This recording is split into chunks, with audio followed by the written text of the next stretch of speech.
Wholeness means I am everything. Everything is me. There is only the one.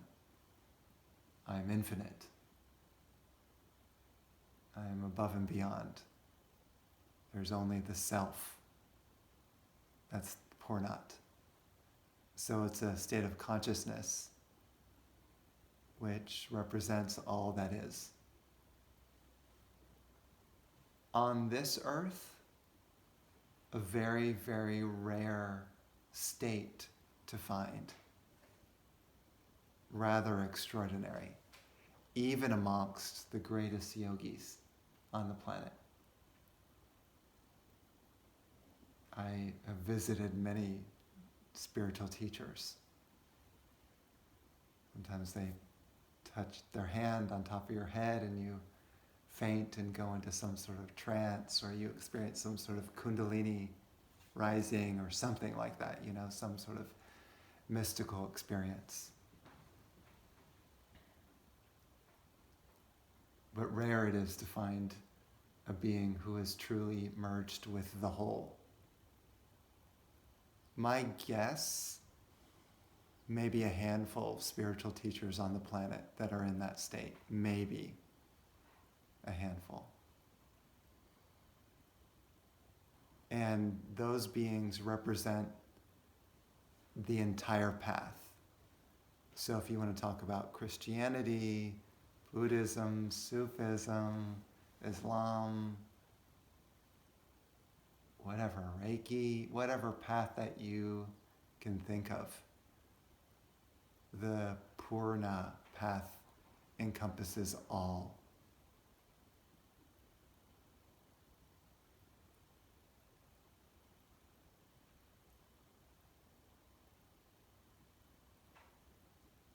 That was the kind of teacher I was looking for. And of course, that's the most difficult path.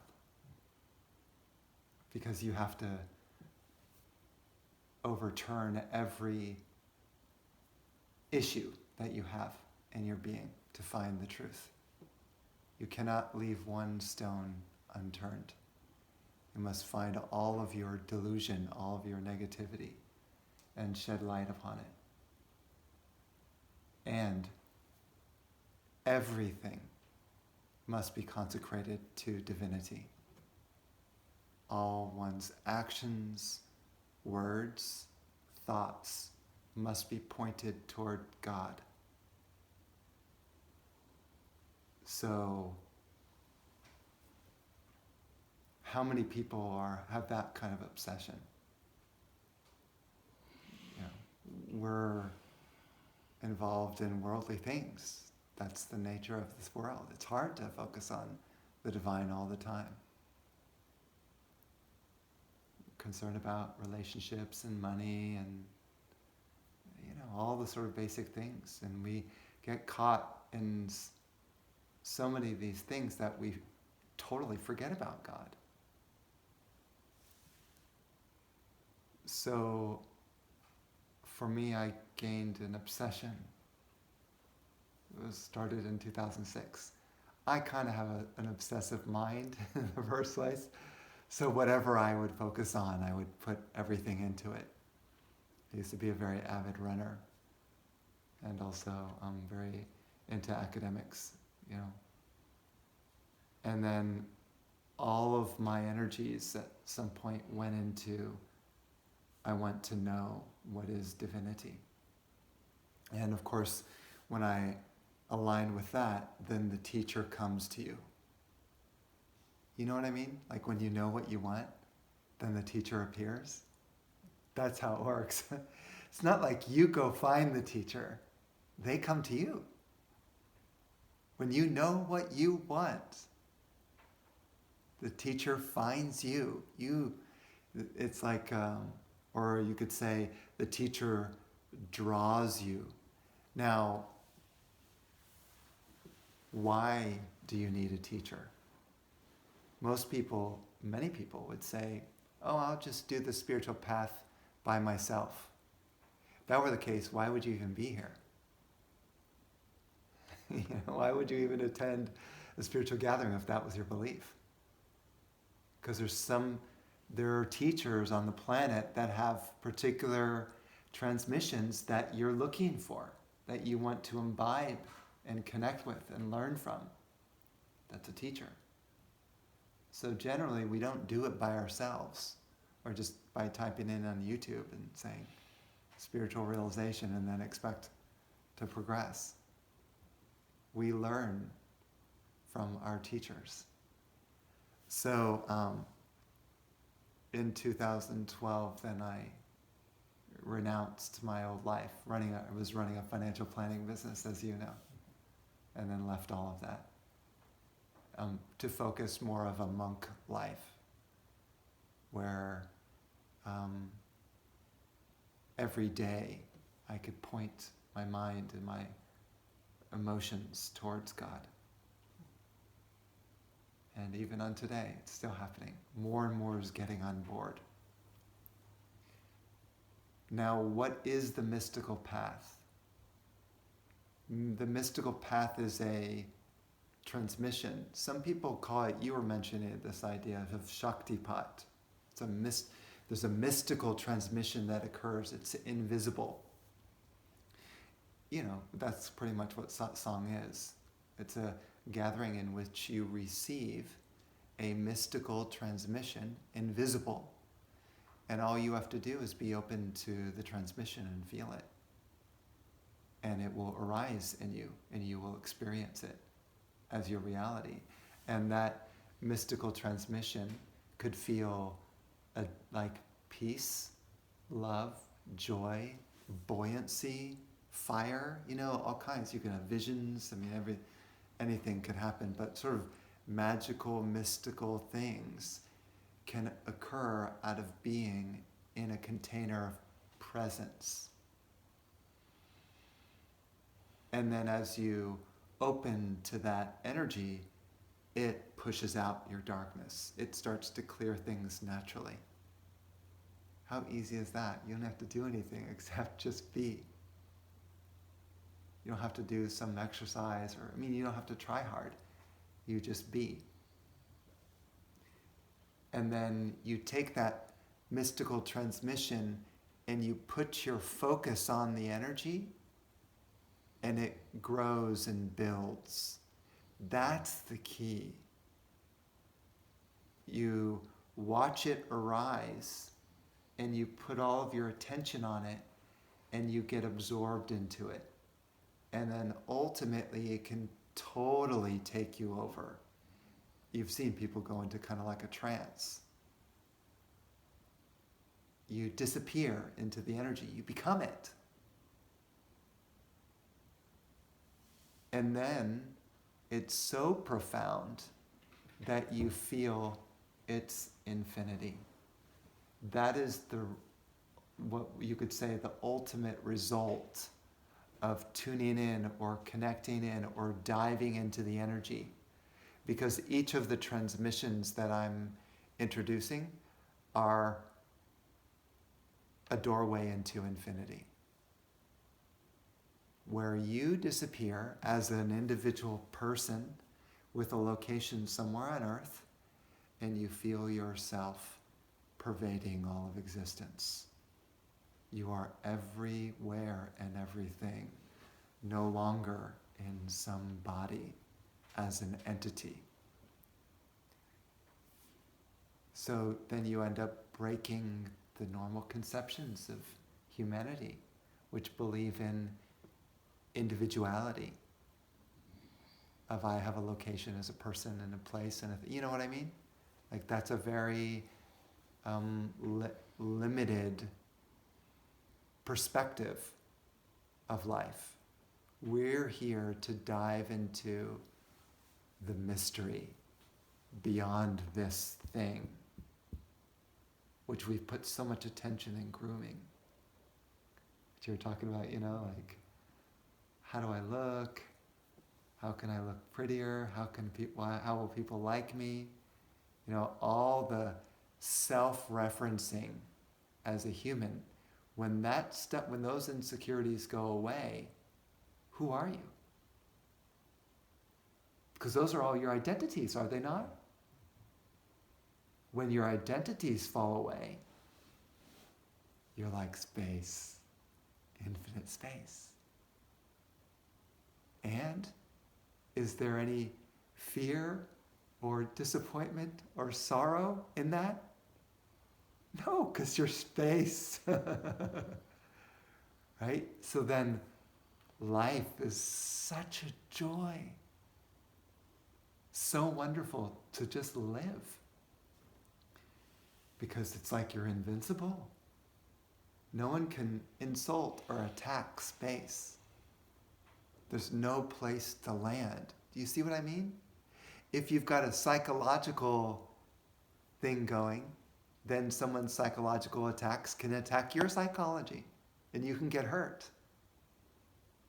When you clear your psychology and it becomes like space, then when people attack, there's no place to attack. There is that story of the Buddha. Sometimes I tell that story. How he's traveling around and he's holding gatherings just like this. Just like this.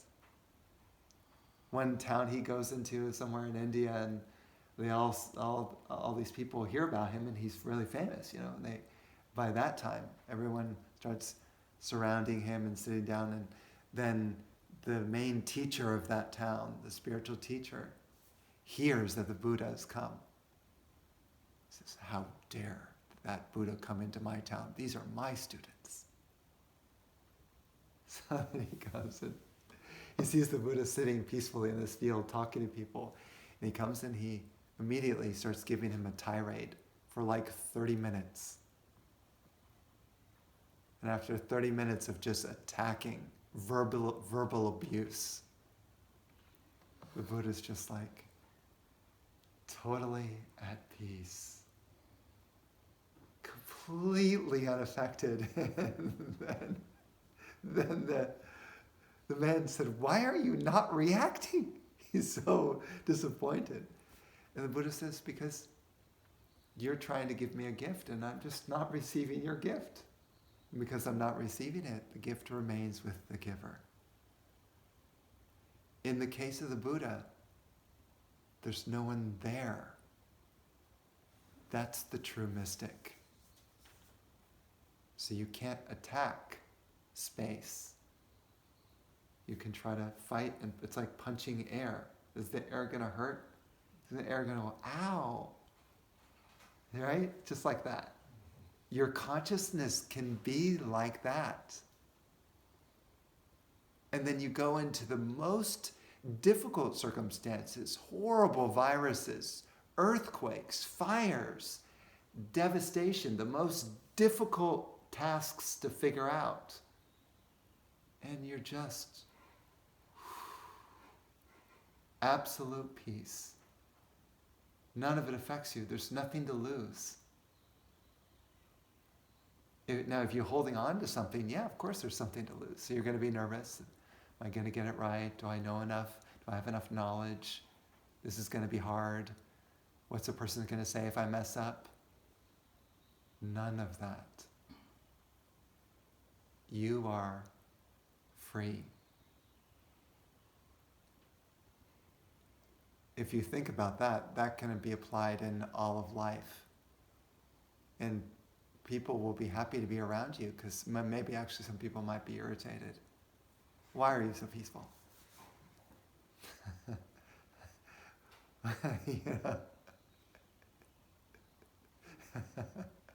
Or jealous. You've been doing more spiritual work than me. What's your secret? I don't know. There's all kinds of things that can happen. But the point being is living life just flowing. So you wake up in the morning. You've got the most difficult tasks that are planned for the day. You have no idea how to do them. And yet you're absolutely at peace with not even an ounce of worry. And when you get to your work site and you do the job, you're living in inspiration where you figure it out like that. It just, you know. You just know. Like the mystic just knows. Everything gets downloaded Whether you're a mechanic or you're an architect or you're designing furniture, I don't know, whatever it is, everything comes from inspiration. So you're not the one who's figuring things out. It comes to you. Now that's difficult to accept, right? Because you think all along, I've been figuring it out. No, who's really in charge? Once you surrender control to a larger intelligence, that intelligence will figure it out for you. But you have to have trust that that will happen. If you wake up in the morning and you're feeling worried, that's not trusting. That's saying, oh my God, I might not know the answer. The universe knows everything. Right? There's a solution to everything. It knows everything. If you're tapped in and you're open, all the solutions will be downloaded. You will be taken care of. No question about that. Absolute faith. Understand that the biggest problem that Jesus had with his disciples is that he kept saying, "Ye of little faith." You remember in the quotes? "Ye of little faith." They're scared of the storm destroying their ship, their little boat. And so they go to Jesus and say, "Don't you care that we're going to perish?" And it's just a big storm, right?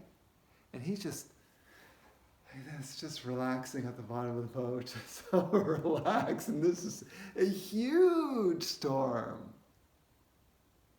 And they're upset at him. And he simply stands up, goes to the front of the boat, and puts his hand up and says, "Be at peace." And the whole ocean becomes calm.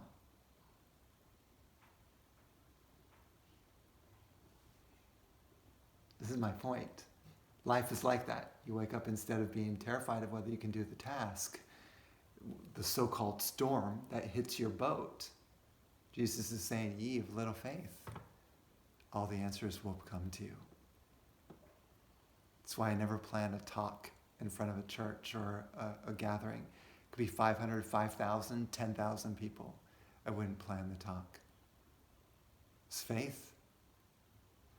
The words will be given. Complete trust. Nervousness doesn't do anything. Does getting worried even add an inch to your stature or improve you even? People think that worry somehow can improve you and make you more successful and make you smarter and make you solve problems better.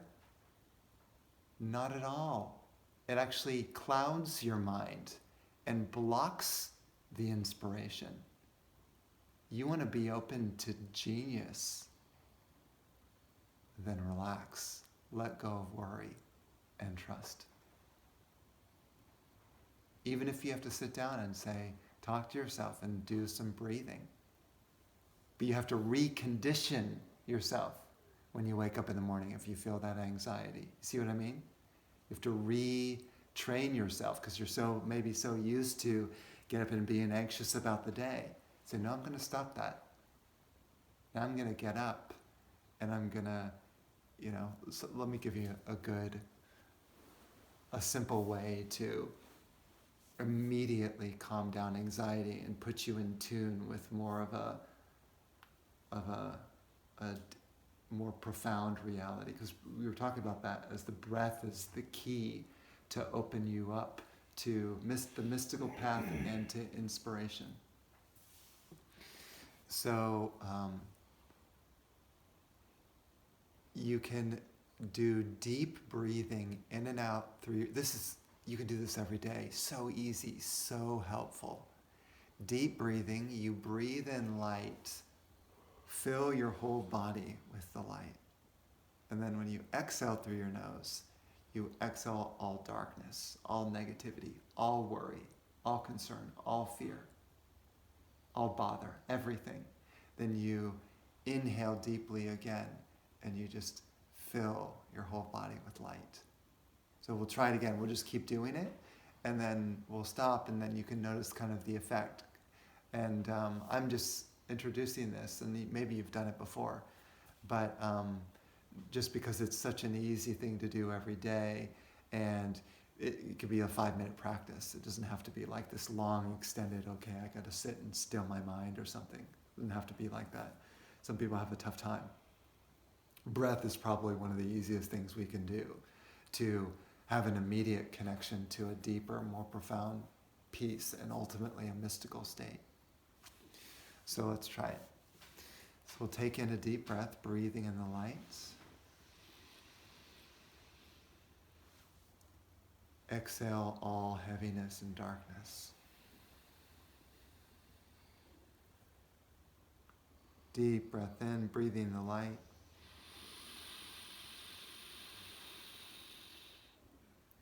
And release all negativity.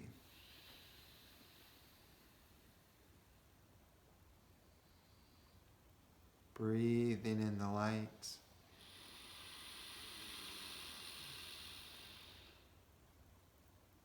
Exhale all darkness.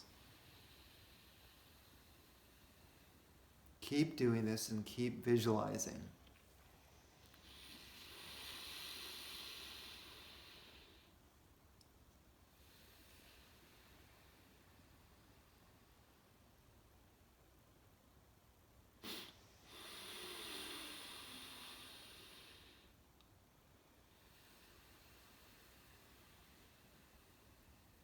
As deep as you can, breathing in the light.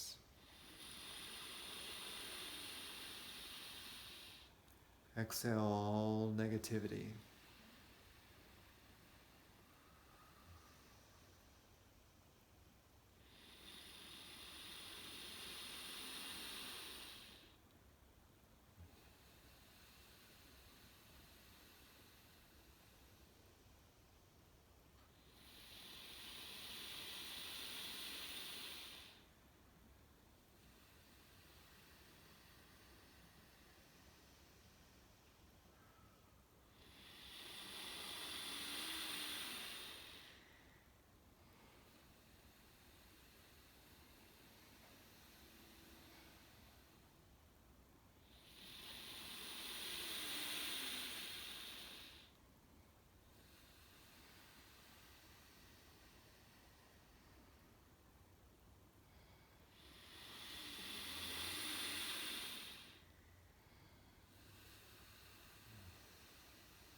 Let's do 3 more deep breaths.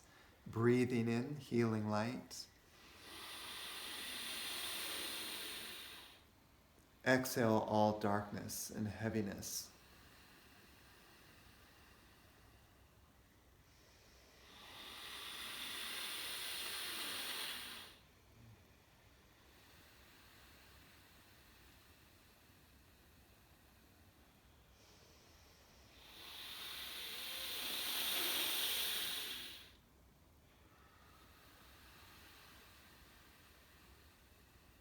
And then you can just relax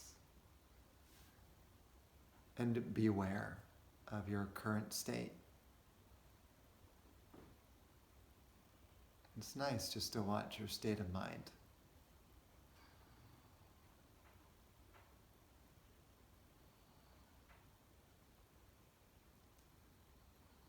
And when you're meditative, you're quite alert, quite concentrated, and it's easy, natural.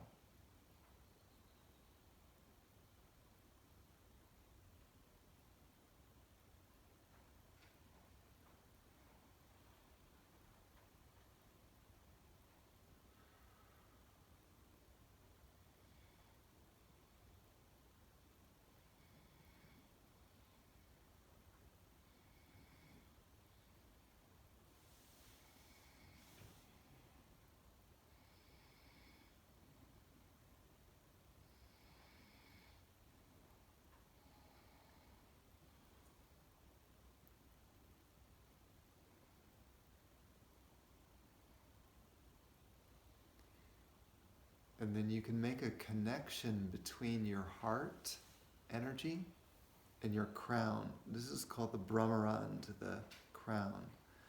So it's very important to connect heart and head in a sense, where you've got strong intelligence and you've also got an open and loving heart. So the way you can awaken the heart is simply by visualizing a pink lotus flower there.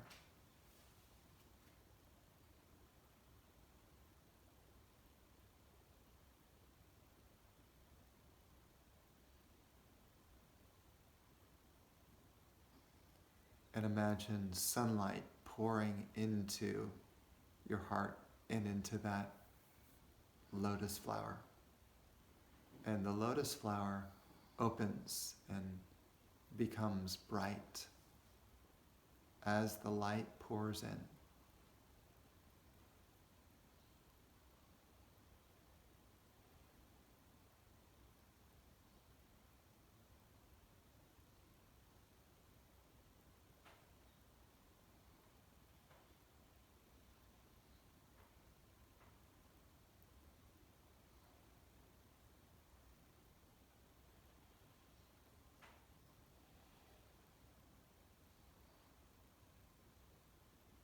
More and more light flows into that lotus flower in the heart.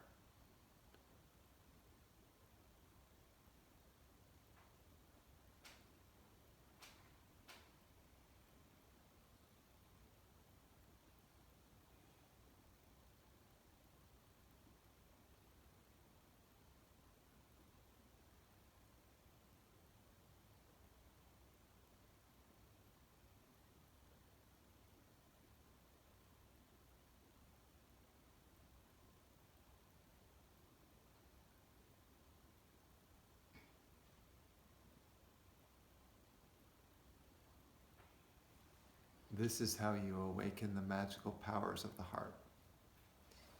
Then you imagine that the energy or the light moves up from the heart all the way to the top of the head, to the crown, enters into the crown chakra.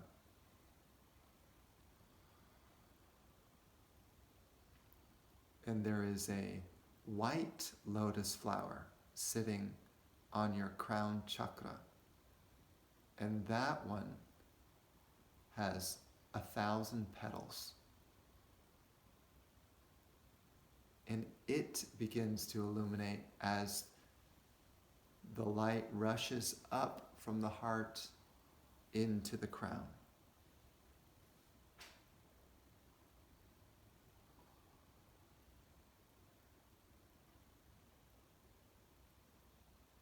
Each one of those 1,000 petals lights up.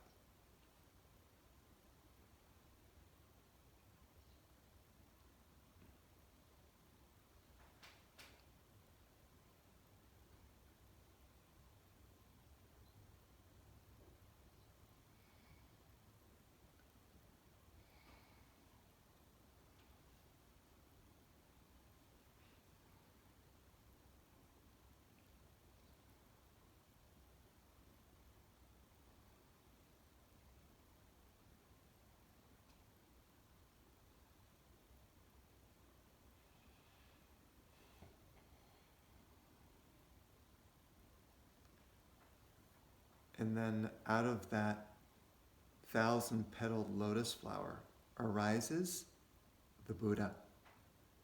And he's sitting in meditation on that flower.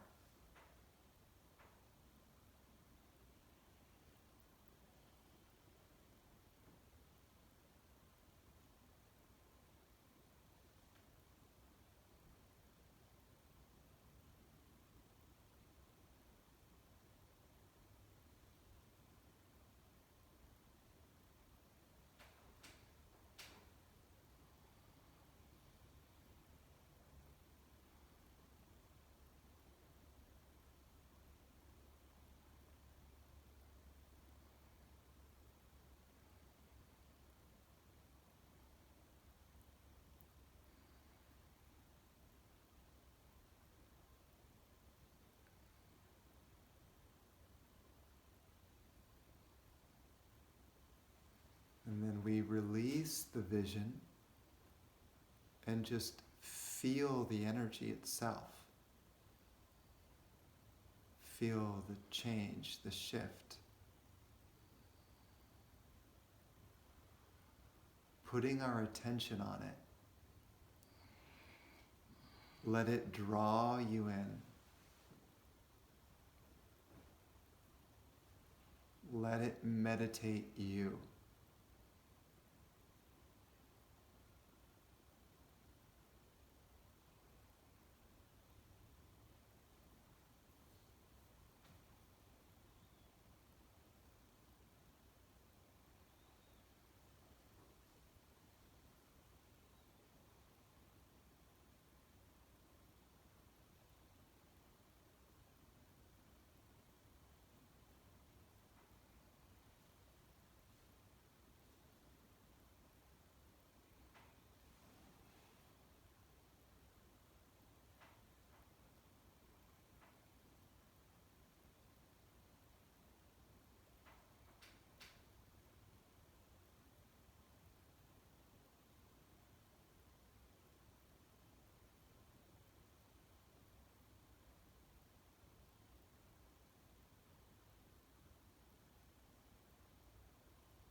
And then very gently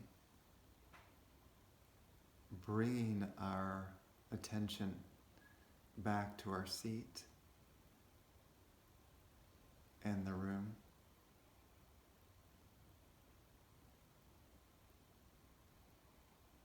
Our body. We can open our eyes.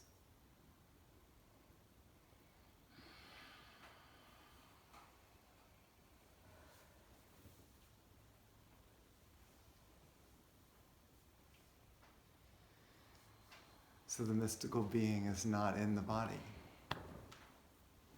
It's not trapped in a body like a human is. A human being is. Hence the immense amount of suffering on earth. Right? Most people know this. Being in a body means a lot of pain. Being in human psychology means a lot of suffering. There's a lot of fighting going on, internally and outwardly.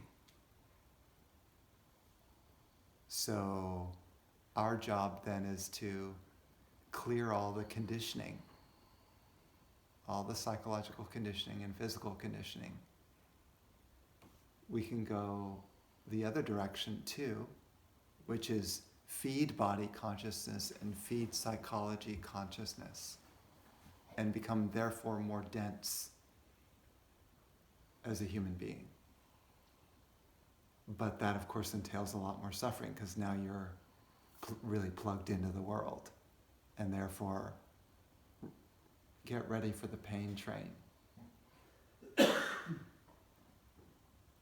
So even Buddha said, life is suffering. You know that. He said life, which is true. Human consciousness experiences suffering because of its identity problem. So you can point towards this and keep feeding this self-image, food, sex, sleep, fear, everything that feeds the identity. Or you could break through all of those things and focus on God all the time. What direction do you want to go? Where is most of your attention being placed? Do you ever think about that? What a great question to ask. During the day, what percentage of time do you spend on I am infinite versus I am here in a little body just struggling to get by? How easy is it to forget our infinity? Someone was saying today to me about how people go to church on Sundays and think about God, but then the rest of the week they just do their normal thing. The other 6 days out of the week, and it's primarily focused on feeding human being, human body consciousness and psychology. How are we ever going to progress when most of our efforts are being pointed towards humanness instead of our divinity? I thought, I've got to reverse this. I'm not saying that it's hard. I'm saying that you've got to want it. When you want it, like you have an excited passion to find the truth of your being, nothing will stop you. You will heal yourself and you will find God. That is a guarantee. So part of the gatherings oftentimes is just trying to motivate people and inspire people to spend even a little bit more time. We were talking about, the 15 minutes where you have free time, I don't know, waiting for your order at the restaurant or something like that. And most people whip out their cell phone and check for 15 minutes waiting for their dinner. You know what I do when I'm waiting for my dinner at the restaurant? Connecting. I'm thinking. Purnam, Premam, Saranam. I am whole. I am complete. I am merged with the whole. That's my focus. Cell phone's a distraction from that. Cell phone narrows my consciousness into one tiny application. But if I'm thinking and concentrating on infinity, I'm expanding myself. And I feel fantastic, right? So much joy in that. So I was trying to compare the difference because I was trying to say, what does it feel like when you spend 15 minutes scrolling through your cell phone? Feels heavy. I don't know who asked, maybe it was your daughter or something. Was it? Yeah. And she's like, oh yeah, actually I do. I feel kind of like heavy, like I don't feel well after scrolling through my cell phone. And I said, the reason why people do it is because she said they want the endorphin, was it the endorphin rush or whatever, of doing that. Dopamine, yes. And then she said that, but after doing it so much, she wasn't getting the dopamine effect anymore. She wasn't getting the high anymore. So I said, that's why I'm focusing on divine topics throughout the day. Because I felt that a long time ago, that the cell phone, computer, the TV, the news, all the sort of drama, that was draining me. It was not helping me to reach towards God. It wasn't helping me to reach towards eternal happiness. That was narrowing my consciousness. It was doing the very opposite. What's my priority here? Is it just to get a few drops of pleasure from a cell phone? So tiny of a pleasure. And it's so quick too. You get an immediate hit and then it's gone. Same goes for food, same goes for sex. I'm not saying don't do those things. I'm just saying that so much attention goes there of when can I get that next fix, as opposed to tuning to divinity. It's a whole different path. So I often thought, what does it take to convince a person to point their attention and consciousness towards the divine all day long, not just on Sundays? What is it? How is a person going to be convinced? You know what I came up with? Two things. And this has, I think, been said by other saints as well. Two things. Either extreme suffering, where you're at the bottom of the barrel, where you're like, geez, I need help. This is not the life I wanted. It's oftentimes why people join AA, for instance. It's because they've had enough. You hit the bottom of the barrel, and then you seek help. Or you do have a sudden euphoria and joy for no reason. Maybe you're outside watching the sheep, and your heart opens as big as the universe, and you're like, wow, there's so much love, and it's not just the sheep. It's like there's love everywhere. I want to find God now. But oftentimes the suffering is more common.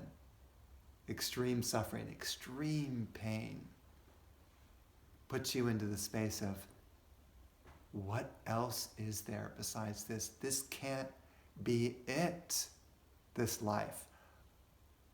Do you notice people's patterns in their life?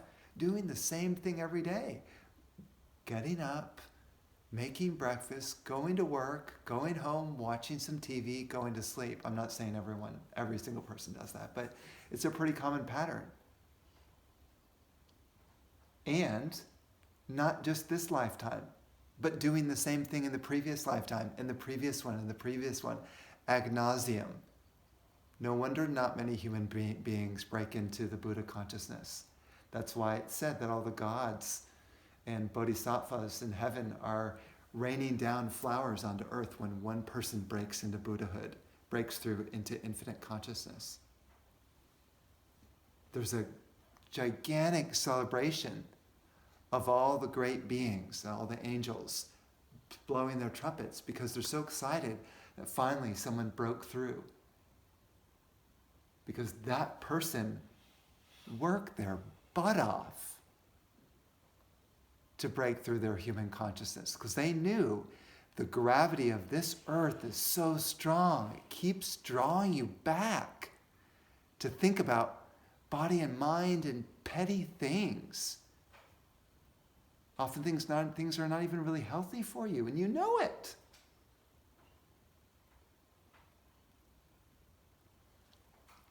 So, just to let you know, once I got on a momentum, once the energies started really building, that momentum was like, instead of the pain train, it was more like the gain train.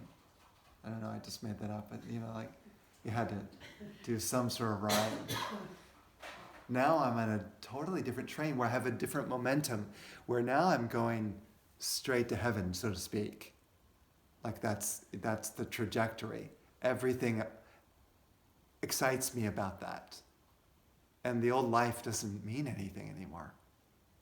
Do I want to go back to the old Brian who was so afraid of losing money, so afraid of losing friends, so afraid of people not liking him? That's not the character I want to play anymore. I want to be free of all those issues. So then I started out with self-improvement classes, which bridged into spirituality. There's a difference, right? Self-improvement is, how can I psychologically improve myself so I can get along better with people? I'm just kind of generalizing. You see what I mean? How can I work out my traumas and all that stuff? That's self-improvement. Spirituality is transcendental, beyond psychology. Now you're wondering, what is witnessing all of this creation? What is the intelligence behind all of this creation that's animating this physical being, that's making the carpet stay in place, that is flying the birds in the sky, that keeps rising the sun and the moon? What's that intelligence that makes all of that happen? That's a very, very spiritual question, right? You're looking for the intelligence behind everything. You want to find out the mystery of the universe. It's also another one of my passions, right? You can tell I kind of get excited about this stuff. And then I wonder, like, why doesn't everyone want the same thing as I do? Kind of scratching my head. Because most of the time, in conversations when I go to visit people, they're talking about mundane things. How's the weather? Let's go out and cut the grass. Let's go out for a meal. What are you doing today? Mundane things, earthly things. I get together with a spiritual friend and we're talking about, what do you think makes the blood pass through the veins all by itself and the heart keeps beating by itself? I'm not doing it. Where is this power?